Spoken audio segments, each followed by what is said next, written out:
días a todos. Vamos a dar comienzo al almuerzo muy particular porque merece un homenaje todos los maestros y en el recuerdo en particular de Domingo Faustino Sarmiento. También tenemos un motivo que es triste, la desaparición reciente de nuestro consocio de 42 años de antigüedad en el club, Carlos Monsegur, quien fue tesorero del club en el ejercicio 98-99 y vicepresidente primero en el ejercicio 2005-2006. Un gran rotario, fue directivo de diversas compañías como Ducilo, Dupont de Nemours, entre otras, y estaba casado y con 3 hijos, y murió a la avanzada edad de 96 años. Así que les pido un instante de silencio por Carlos. Bien, y finalmente vamos a saludar a la bandera argentina, la bandera de la Ciudad de Buenos Aires y la bandera rotaria.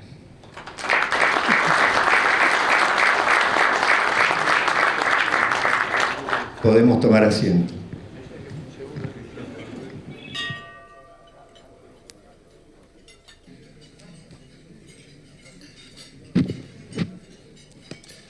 Señoras, señores, invitados especiales, amigos rotarios, muy buenas tardes.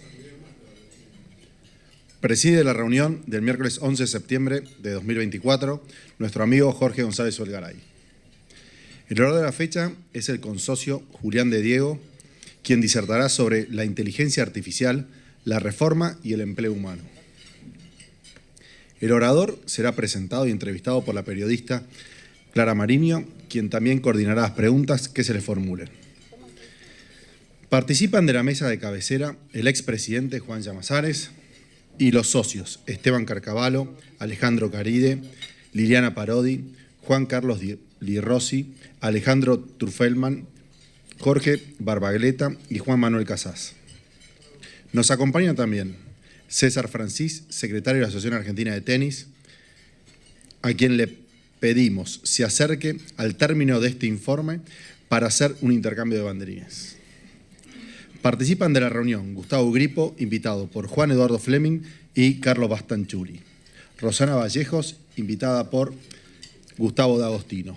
Mauro Keller Sarmiento, invitado por nuestro presidente. Santiago Victoria, invitado por Eduardo D'Alessio. Y Alejandro Josephson, invitado por Enzo Grillo. Y Aide Martínez, invitada por Alejandro Caride. En una mesa especial contamos la presencia de periodistas de los siguientes medios: MDZ, Crónica y Radio Nacional. Hoy, 11 de septiembre, se celebra el Día del Maestro en la Argentina. La fecha fue elegida en conmemoración del fallecimiento de Domingo Faustino Sarmiento, que buscó favorecer el desarrollo de la educación pública, laica y gratuita. Nuestro club adhiere a la celebración. El miércoles 2 de octubre, el gobernador del distrito 4895, Luciano Gilabert, realizará la tradicional visita al club. Por este motivo, se recuerda a los presidentes de los comités nos hagan llegar a la mayor brevedad posible los planes y objetivos para este ejercicio rotario. El próximo miércoles 18 de septiembre ocupará la tribuna Eduardo Levi Yayati, quien disertará sobre qué cambio y qué no con la nueva inteligencia artificial. A todos ustedes, muchas gracias por acompañarnos y sean muy bienvenidos al Rotary Club de Buenos Aires. Invito a Jorge y César.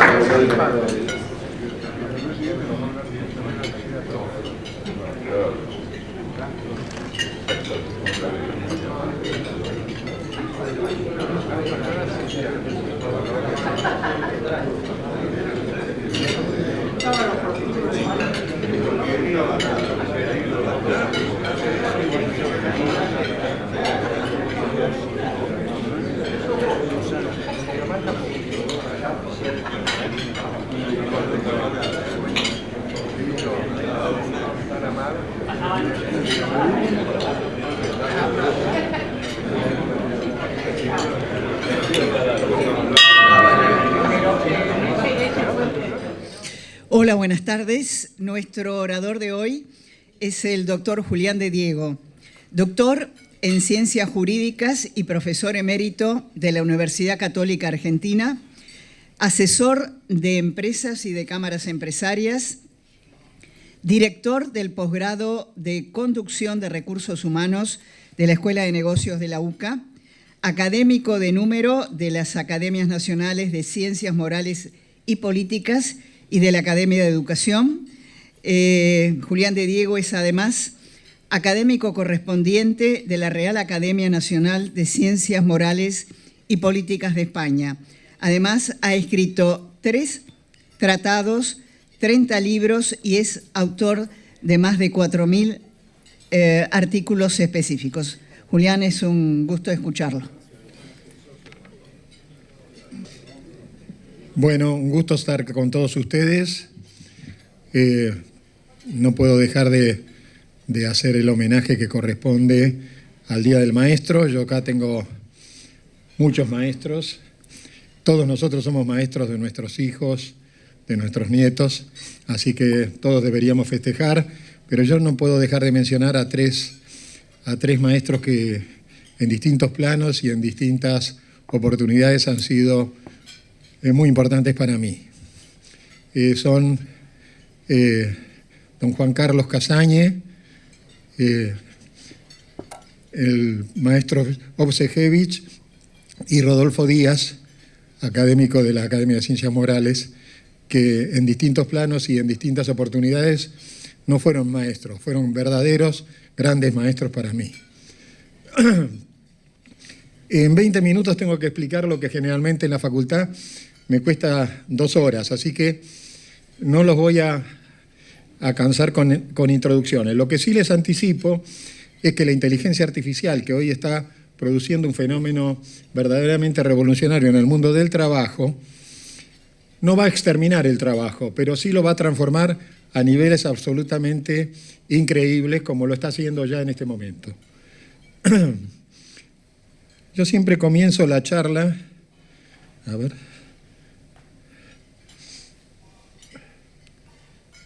Sí, estoy bien. Comienzo la charla con 2 o 3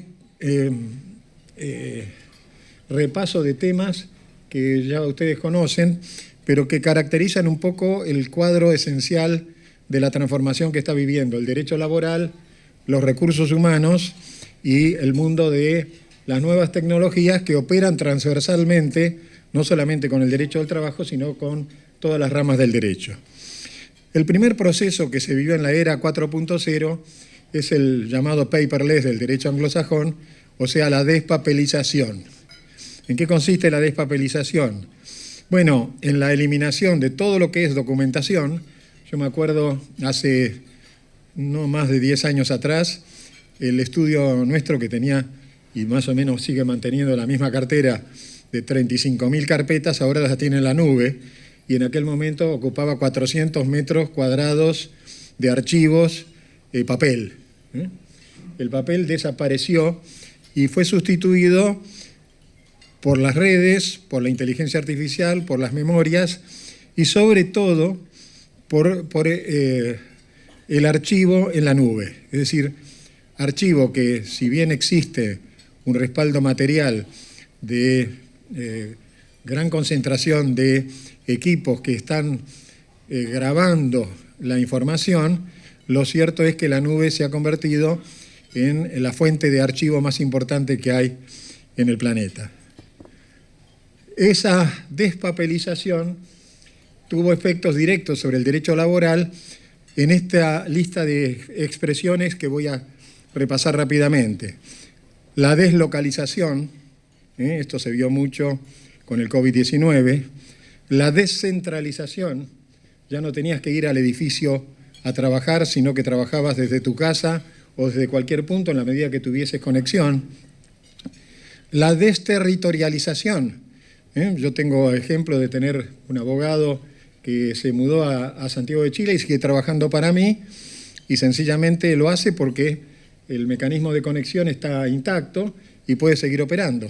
O sea que la descentralización está acompañada con la pérdida de las fronteras, aunque se sigue usando el principio de la lex loci, o sea, cada persona que trabaja en un determinado lugar se le aplica el derecho vigente en el lugar en donde se desempeña. Así que si yo tengo un abogado en Santiago de Chile, tengo que cumplir con las normas chilenas en lo que hace a su desempeño, sus cargas sociales, su plan de salud, etc. Esa descentralización y desterritorialización dio lugar a la despersonalización. En muchas organizaciones uno trabaja con un equipo y nunca sabe con quién trabaja. En la producción de las grandes películas de lo que nosotros genéricamente llamamos Hollywood, por ejemplo, en Avatar 2, intervinieron alrededor de 300 especialistas en efectos especiales. Los 300 especialistas hicieron su trabajo y cobraron. No saben de quién cobraron y la Paramount tampoco supo quiénes son los especialistas que específicamente colaboraron. O sea, lo que antes era la figura intuito personae, caracterización del derecho del trabajo, es decir, contrata a una persona por sus talentos, condiciones, etcétera, hoy ha perdido esa personalización y lo que hay es grupos que ofrecen resultados, que cobran, facturan y que lo que cobran no es remuneración, sino la contraprestación por haber obtenido o logrado el objetivo. Lo malo de todo este proceso es el efecto sustitución. ¿En qué consiste el efecto sustitución? En que muchas de las actividades que antes se desarrollaban a través de un empleado en relación de dependencia han sido sustituidas por la tecnología. No voy a poner ejemplos porque es muy complicado, pero uno de los más gráficos es este cuadro de lo que está pasando con la actividad bancaria. Nosotros cuando operamos con nuestra cuenta bancaria hacemos la mayoría de las tareas que antes hacía un empleado en relación de dependencia del banco. Y ahora la hacemos nosotros como usuarios gratis. Gratis. ¿Por qué? Porque el efecto sustitución a través de la tecnología reemplaza al empleado por un programa, un algoritmo. El algoritmo nos dirige a nosotros y nosotros hacemos el trabajo que antes hacía un empleado en relación de dependencia. Fíjense el cuadro de caída de los empleados en Argentina, que en este momento está en el orden de los 70, 75.000 empleados y el año que viene puede llegar a ser de 45, 50.000. ¿Qué es la inteligencia artificial?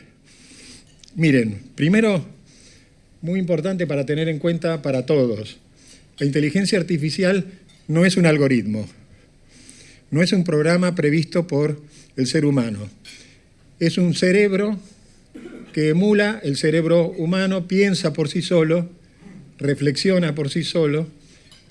En algunas películas de ciencia ficción esto se ve muy bien. Yo siempre a los chicos en la facultad les recomiendo ver la película Yo Robot, que es una película antigua, ya porque tiene como 14 años o 15, pero que pone en tela de juicio si un robot puede tener responsabilidad penal, si puede tener su personería, cosa que yo sostengo que la puede tener, y si puede tener responsabilidad por los daños que produce.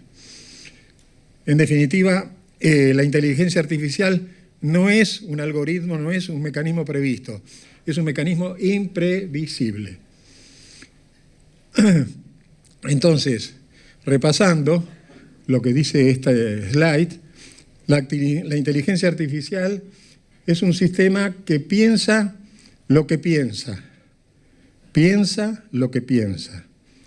saca sus propias conclusiones y generalmente responde a un comportamiento similar al que debería ser el comportamiento humano. Es una forma singular de tecnología que en este momento está generando preocupación en la mayoría de los países centrales del mundo, porque no solamente es un negocio, y un negocio de alta rentabilidad, sino que es un negocio difícil de controlar porque la inteligencia artificial tiende a generar sus propios mecanismos, a generar sus propias fuentes de construcción de valor totalmente independientes de la construcción de valor clásica que tiene el ser humano. ¿Qué podemos hacer para intercalar la inteligencia artificial y las nuevas tecnologías con la reforma laboral? Bueno, este cuadro lo que trata de simplificar son las intenciones, aunque ustedes saben que de buenas intenciones está sembrado el camino del infierno. Pero, digamos, simplificar e incentivar el empleo, reducir el costo y tratar de generar la libertad de contratación son los tres objetivos centrales. Tendríamos que dedicar tiempo a esto, pero por la síntesis que tengo que hacer, basta con que sepan que nosotros tenemos una legislación que a esta altura está fracasando. O sea, cuando se hizo la Ley de Contrato de Trabajo en 1975, se hizo en el contexto de la necesidad de crear una codificación y de afianzar derechos que estaban siendo discutidos por la doctrina, por la jurisprudencia y por los estatutos especiales. Hoy, eso fue en el año 75, hoy el objetivo de la ley es fomentar el empleo en el contexto de las nuevas tecnologías. Y ninguno de los artículos de la Ley de Contrato de Trabajo, yo les diría 85% de las normas, no se ajusta a ese mecanismo. ¿Qué perspectivas tiene la reforma laboral? Que no la podemos analizar punto por punto, por supuesto, en lo que ha hecho hasta ahora el actual gobierno. Yo siempre hago esta aclaración que ustedes ven en la parte superior del slide, que una cosa es lo que uno piensa, otra cosa es lo que uno anuncia, una tercera cosa es lo que uno escribe, y finalmente lo cuarto, que es lo más importante, es que el modelo resultante puede no tener nada que ver con lo que yo pensé o con las buenas intenciones que tuve. De modo tal que todo lo que es reforma laboral es un ensayo de prueba-error. Fíjense, España va por la quinta oleada de reformas laborales y ha fracasado. Francia anda por la cuarta y también fracasó. E Italia anda por la quinta oleada y todavía no tiene resultados. O sea que la reforma laboral en el mundo de las nuevas tecnologías está a prueba en todas partes del mundo.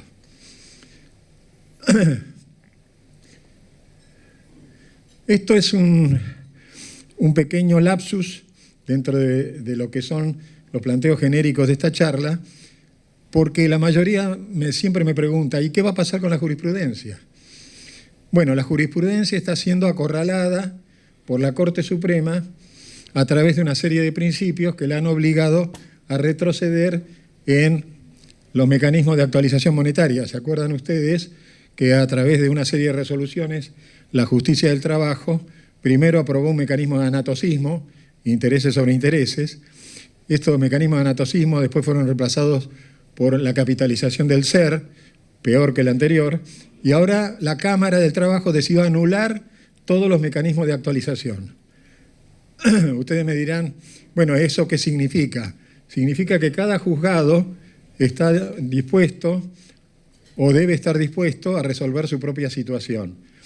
Pero en una nueva etapa en la que estamos viviendo, en donde la reforma laboral puede ser una de las columnas vertebrales del desarrollo en base a que genere confianza y sobre todo seguridad jurídica. Ayer salió el primer fallo de la Cámara del Trabajo dejando sin efecto todos los mecanismos de cálculo indexatorio a través de la Sala Novena, no es una sala amigable con el mundo empresario, que decidió aplicar el IPC del INDEC más 3%. No digo que esto sea una maravilla, pero es infinitamente mejor que tener actualizaciones de 130.000%, de 18.000% que tenían los mecanismos indexatorios anteriores.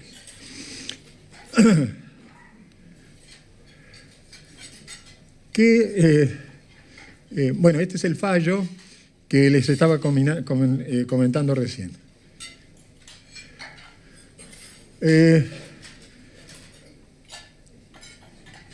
¿Qué está ocurriendo con las multas? Ese es otro fenómeno que conviene analizar. ¿Se acuerdan ustedes? Se derogaron todas las multas de la Ley 24.013, 25.323 y otras normas complementarias, y se sustituyeron por mecanismos informáticos. Por ejemplo, el certificado de trabajo que antes emitía el empleador, si uno no lo emitía en término, tenía una multa de 3 sueldos. Esa multa fue derogada, pero ahora el trabajador puede acceder directamente al sistema informático con su número de documento y una clave previsional que le provee el sistema y sacar el certificado cuando necesite. Ya no lo emitimos más nosotros el certificado, lo va a emitir el sistema. Esto es solamente un ejemplo para que vean por qué se está planteando si las multas de los juicios en trámite están vigentes o no están vigentes. Otra cosa interesante es la cantidad de reformas que no fueron aprobadas del DNU en la ley de bases. Y nadie se enteró de que por un DNU salió una reforma en la ley de contrato de trabajo al régimen de propinas. ¿Por qué no tuvo ningún eco? Porque este nuevo régimen da satisfacción a los empleadores, porque considera que la propina no forma parte de la remuneración, y da satisfacción al trabajador porque obliga a todos los sistemas de pago a que discriminen la propina para que lo puedan recibir los auxiliares, los mozos, los agentes de turismo, es decir, todo aquel que recibe propina lo va a poder recibir directamente desde los mecanismos de pago. Fíjense ustedes cómo una reforma laboral que es equidistante para las dos partes fue aprobada por DNU, no hubo ningún escándalo y al contrario fue bien recibida por ambos sectores, unos porque tienen a las propinas como no remunerativas, otros porque pueden percibir propinas que antes no podían cobrar. Ya vamos terminando. ¿Qué va a pasar con el sistema de actualización laboral? Bueno, en la medida que la inflación vaya cayendo, la suposición es que estos fallos, entre los cuales están estos fallos de la Corte Suprema que estoy mencionando en este slide, lo que van a posibilitar en el corto plazo es que la mayoría de los jueces empiecen a adoptar criterios no indexatorios, porque la indexación solamente opera si hay inflación. Y teóricamente la inflación iría bajando hacia fin de año. Síntesis final, y con esto voy a las preguntas que ustedes quieran formular. ¿Qué va a pasar con el mundo del trabajo en estas condiciones? Bueno, la mitad de la población va a tener ocupación porque el mundo del trabajo sigue renovándose con nuevos criterios, con nuevos mecanismos, con nuevos sistemas. Si uno mira el mundo tecnológico, la mayoría de los que están eligiendo las carreras y la salida educativa por el mundo de las tecnologías tiene plena ocupación. Por supuesto, están desapareciendo un montón de oficios y de profesiones. ¿Cuáles van a quedar? Bueno, en este cuadro bastante complejo, en la parte superior van a quedar los investigadores, los artistas, los académicos, los que hagan procesos o estén ligados a procesos de desarrollo, de invención, los que estén en el mundo de la energía, de la minería, del desarrollo de las nuevas tecnologías. ¿Y qué va a quedar abajo? Va a quedar abajo más de un 50% de la población sin ninguna posibilidad o alternativa ocupacional. Y ahí no hay ninguna novedad, nace un mecanismo que a través de recaudación fiscal de las nuevas tecnologías crearía una especie de salario universal o de consigna universal de cobertura para que todas las personas puedan tener acceso a un ingreso razonable y a una vida digna, razonable. ¿Dónde funcionaron estos mecanismos? En Estados Unidos se hicieron varios intentos y fracasó. Tienen éxito en países con poca población y con altos niveles de ingresos. El ejemplo clásico es Finlandia. Ahora, esta es una dificultad abierta, porque en realidad nadie piensa que el mundo del trabajo se va a extinguir, pero claramente todo lo que está ocurriendo demuestra que el mundo del trabajo va a ser reemplazado por las nuevas tecnologías, por la inteligencia artificial, y si queremos estar a la altura, vamos a tener que estar cada uno de nosotros actualizándonos permanentemente para no quedar fuera del planeta. Para no quedar fuera del planeta, vamos a tener que convivir y reglamentar el funcionamiento de la inteligencia artificial. Muchas gracias.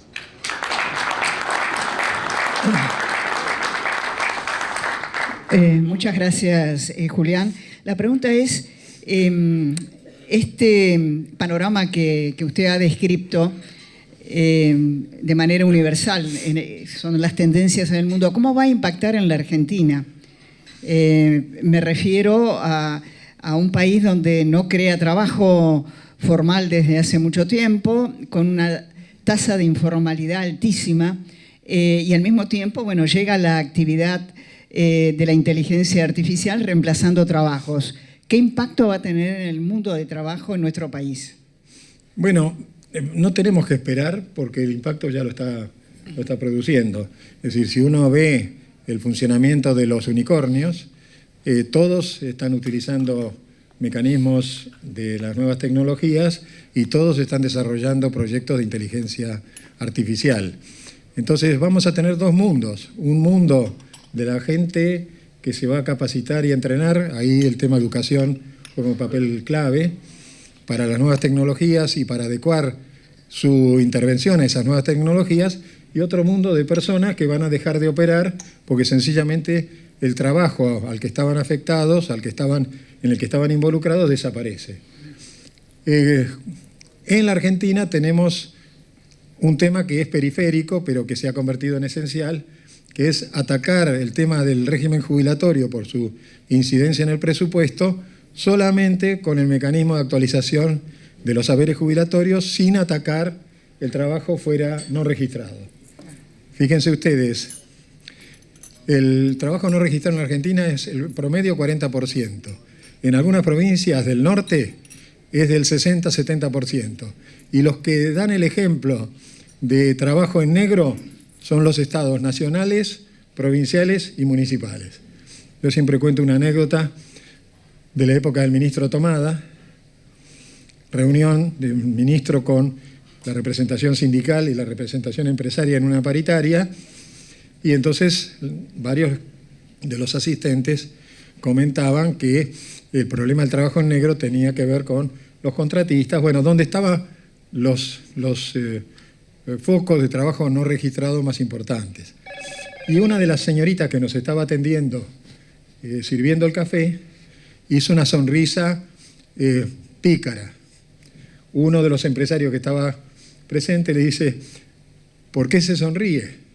Me dice, bueno, porque el ministro Tomada nos prometió que en 90 días vamos a ser trabajadores en blanco.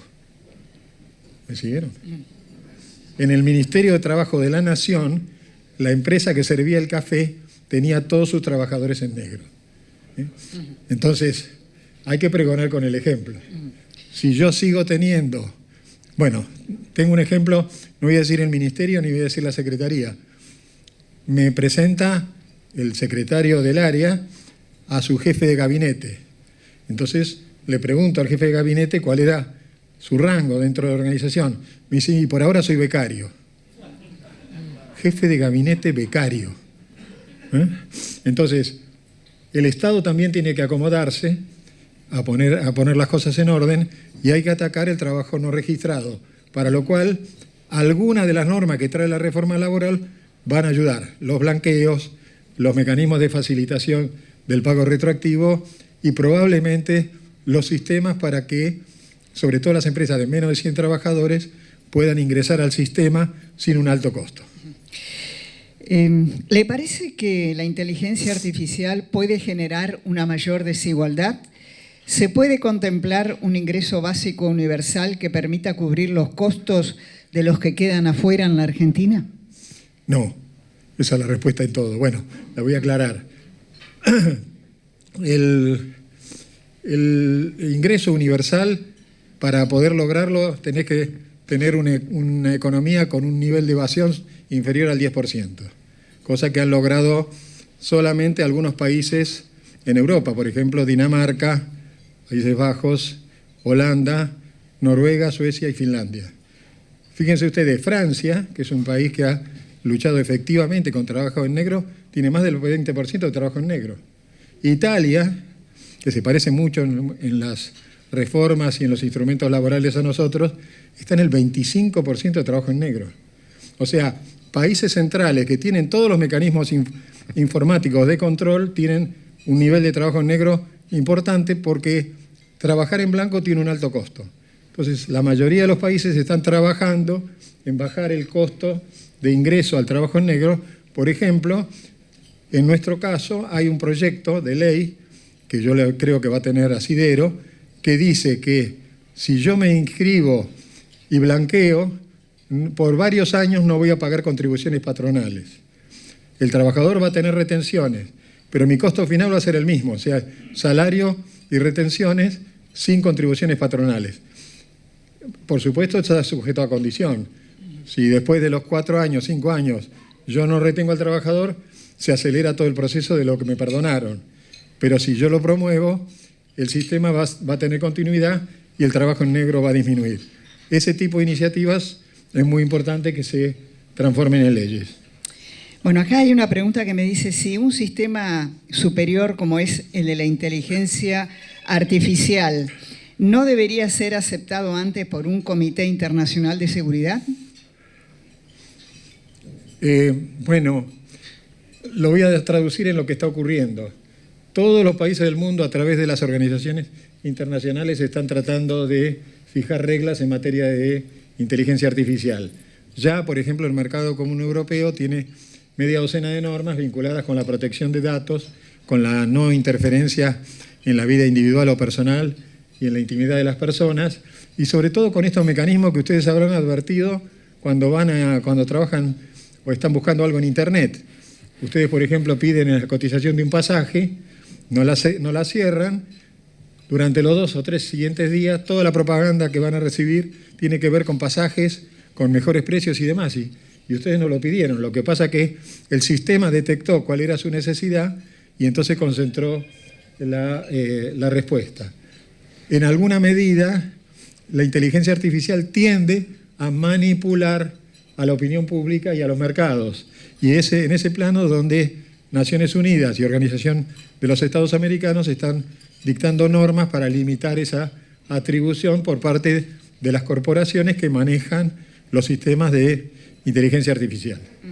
Julián, acá me hacen una pregunta. Si los 3 millones de jubilados que hoy cobran y no han aportado no son un equivalente al ingreso universal.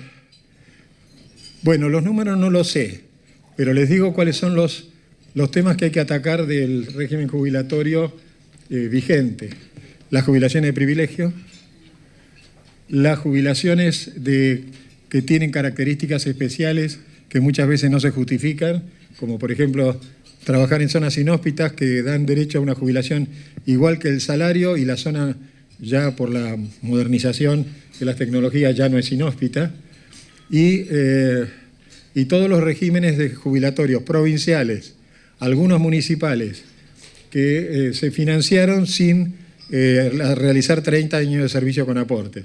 Esos rubros hay que atacarlos, son más difíciles de atacar, y por eso el gobierno optó por vetar la ley que actualiza las jubilaciones. En lugar, es decir, sigue la cacería en el zoológico, no han desarrollado ni han tomado iniciativas en la cacería en la selva. ¿Cómo están hoy las relaciones entre el gobierno y la CGT? Bueno, voy a ser un poco infidente. Algo debe estar pasando para que la CGT no tome iniciativas agresivas y el gobierno tenga cierta tranquilidad. Como yo no tengo información, tengo una sospecha. Y aparentemente esto comenzó con las gestiones de uno de nuestros oradores, del doctor Pichetto, que en su momento hizo un recorte de las reformas sin afectar la parte económica de los sindicatos para viabilizar lo que hay en la ley de bases. Esa transacción me parece que está vigente, es un acuerdo no escrito y es una sospecha, no tengo confirmación, pero claramente la CGT está en una actitud pasiva y no agresiva mientras no haya normas que afecten sus ingresos patrimoniales, que es una de las columnas vertebrales del poder sindical.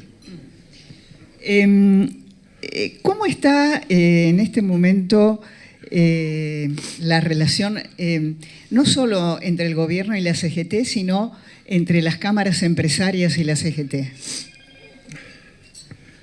Bueno, es otra pregunta donde yo también estoy haciendo deducciones sin confirmación. Hay sectores del mundo empresario que se ven seriamente afectados por las normas y las medidas que está adoptando el gobierno. No creo que sea una buena expresión hablar del empresariado prebendario, del estilo de lo que se hace en la oratoria de la Cámara de Diputados y de Senadores, pero claramente hay una parte importante del sector empresario que ve afectados sus intereses, que estaban alineados con intereses y acuerdos sindicales que llevan larga data, que se han firmado desde el año 75 hasta la fecha. Entonces, hay una parte del sector empresario que tiene relaciones, vamos a decir, íntimas con el sector sindical, alineadas en un solo andarivel, y hay sectores empresarios que quieren la libre empresa y que por lo tanto están a favor de las medidas de Milei. Por lo tanto, tenemos que, cada vez que hacemos ese análisis, identificar el sector empresario de qué se trata, si está vinculado o no con las contrataciones del Estado y en todo caso, si está a favor o no, como consecuencia de esa relación, de las medidas que se están adoptando o en contra. Los que están actuando en contra de las normas que está promoviendo Milei, claramente se los visualiza en los discursos y en la adhesión que están teniendo hacia posturas llamativamente sospechosas del kirchnerismo o de los grupos disidentes, o de Pablo Moyano, que está en la línea de combativa total, ¿no? Pregunta, ¿en estas reformas se ha pensado en el tema de las indemnizaciones por el despido? Pregunto esto porque a veces han provocado la quiebra de los pequeños comerciantes. Sí, la indemnización por despido tiene un artículo que está en el DNU del 70/2023, pero que no fue trasladado a la reforma laboral de la Ley de Bases, pero vamos a tener novedades en la próxima semana. Se va a aprobar un artículo 245 con el fallo Bisotti, que es un fallo de la Corte que está vinculado con los ejecutivos de alto rango, y se van a eliminar de la base de cálculo prestaciones que son de naturaleza dudosa o no remunerativa, además de que ya fueron derogadas las multas que potenciaban la indemnización por despido. Así que vamos hacia un horizonte en ese plano muy positivo. Julián, en líneas generales, ¿cuál es su opinión sobre esta reforma laboral que está contenida en las bases? ¿Lo bueno, lo malo, lo que falta? Bueno, hace poquito saqué un artículo, creo que fue en Clarín, sí, donde hago la lista de las reformas laborales que están pendientes. Pero hay que pensar lo mismo que se piensa en todos los países que requieren reformas, o sea, los países centrales de Europa, porque fíjense, los dos países más competitivos del mundo, China y Estados Unidos, no tienen legislación laboral. Cuando hay congresos de derecho laboral, en Estados Unidos no tienen delegados, porque la materia no está en la carrera de derecho, la materia de derecho laboral. Está la carrera de recursos humanos, está la materia de recursos humanos, porque es la administración de la gente que trabaja, pero no está la materia de derecho laboral. En Estados Unidos no hay indemnización por despido, igual que en China. Esos dos países son los más exitosos y competitivos del planeta. Entonces esa digamos, evidencia demuestran que todos los que estamos en el sistema de protección laboral irrestricta, como es la del sistema laboral en Europa, que en Europa es peor que el nuestro, porque mientras dure la conducta de la persona no se la puede despedir, y si se la despide teniendo buena conducta hay obligación o de reincorporarlo o de pagarle el sueldo hasta que se jubile. En la Argentina y en países vinculados con nuestra legislación, la estabilidad es impropia, o sea que uno puede despedir y pagar la indemnización. Lo que hay que hacer es limitar esa indemnización para que sea apropiada a los ingresos de la persona y no se potencie con las multas que ahora ya están derogadas. Acá me llegó una pregunta. Dice, ¿en qué países del mundo que han progresado existen entidades tan grandes y tan poderosas como la CGT? Bueno, en los países centrales de Europa, el movimiento sindical tiene dos problemas. El primer problema es que son movimientos sindicales que están politizados, o sea, están ensamblados con partidos políticos, porque no tienen el financiamiento ni de las obras sociales, ni de la cuota sindical, ni de la cuota solidaria. Fíjense, en Francia, que es un país muy sindicalizado, la cantidad de afiliados son del, ¿qué porcentaje les parece? 8%. Ahora, cualquier francés visualiza que el gobierno está tomando una medida en contra de sus derechos fundamentales, se paraliza todo Francia.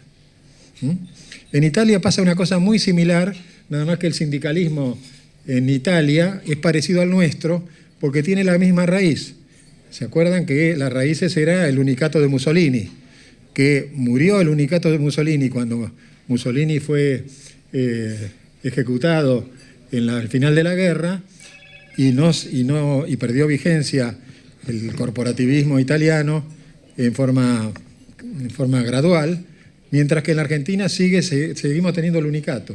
Y entonces tenemos un sindicato como el de Empleado de Comercio que tiene 2 millones de trabajadores en una obra social centralizada que es OSECAC, y que esos 2 millones de trabajadores, si no pagan cuota sindical, pagan cuota solidaria.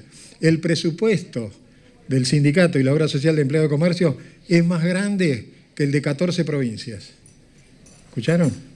El presupuesto de un sindicato, también que es un sindicato gigantesco, ¿no? El más grande de Latinoamérica. El presupuesto de obra social y cuota sindical del Sindicato de Empleado de Comercio es más grande que el presupuesto de 14 provincias argentinas. Le hago la última pregunta de absoluta actualidad. Esta idea del gobierno de declarar actividad esencial al sector aeronáutico, ¿cree que puede funcionar?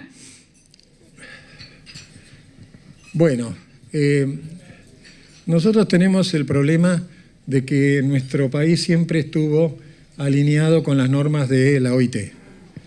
En la OIT hemos firmado acuerdos, convenios y recomendaciones, que son los dos formatos que hay en la OIT, en donde nosotros aceptamos la doctrina de la OIT sobre servicios esenciales, que son solamente aquellos servicios que afectan la vida, la integridad física o la seguridad de las personas. En las leyes vigentes en Argentina se creó una especie de comité de expertos que pueden ampliar los servicios esenciales a servicios que no están incluidos en los que dispone la CGT. Y se han hecho ampliaciones en distintas actividades, incluyendo ahora hay un proyecto muy avanzado de declarar servicio esencial a la educación, ¿no? Porque los chicos en varias de las provincias han perdido 50, 60 días de clase sobre la base de los reclamos salariales de los docentes, y la parálisis está comprometiendo la educación nada más y nada menos que de los chicos que están en la escuela primaria y secundaria. Yo creo que es un tema que hay que desarrollarlo con mucho cuidado, porque el servicio esencial no prohíbe el derecho de huelga, pero lo restringe garantizando la continuidad del servicio de que se trate. Entonces, si hubiese una huelga de aerolíneas argentinas, los servicios de aerolíneas tendrían que continuar y tendría que haber un comité que, además de asegurar las guardias para que el sistema funcione, dialogue con el gobierno para resolver las cuestiones.